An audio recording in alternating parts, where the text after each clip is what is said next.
Actuellement, l'élevage de précision en recherche,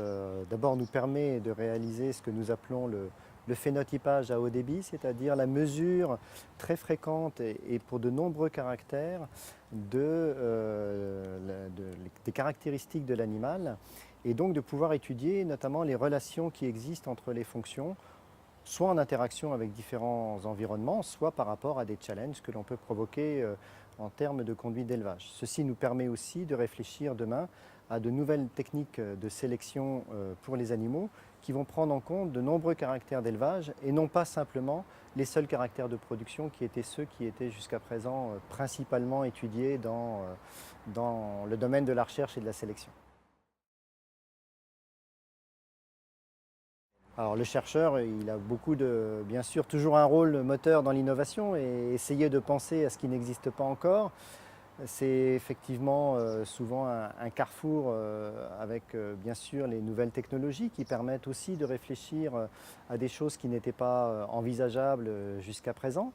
Donc un des premiers travaux que l'on a aujourd'hui, c'est de réfléchir à comment traiter cette information qui va venir de tous ces nouveaux capteurs, comment l'élevage peut s'approprier et traiter cette information de façon pertinente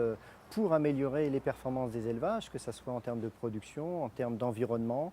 aussi en termes de qualité de travail pour certains agriculteurs, et avec une efficacité accrue. Donc ce traitement de l'information est relativement important pour savoir quelle information est nécessaire et en quoi elle peut aider réellement à prendre des bonnes décisions.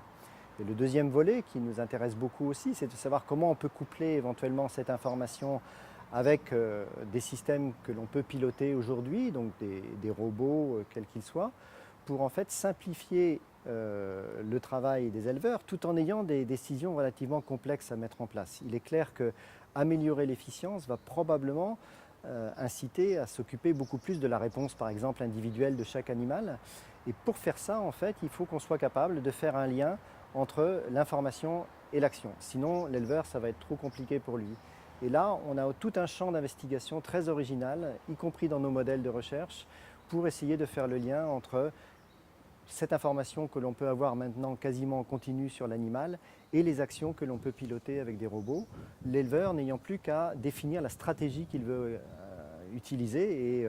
quelles actions il veut éventuellement privilégier, comment il préfère optimiser son système. Mais il aura ces outils pour l'aider à travailler. Et on travaille sur des modèles qui permettent de faire ça.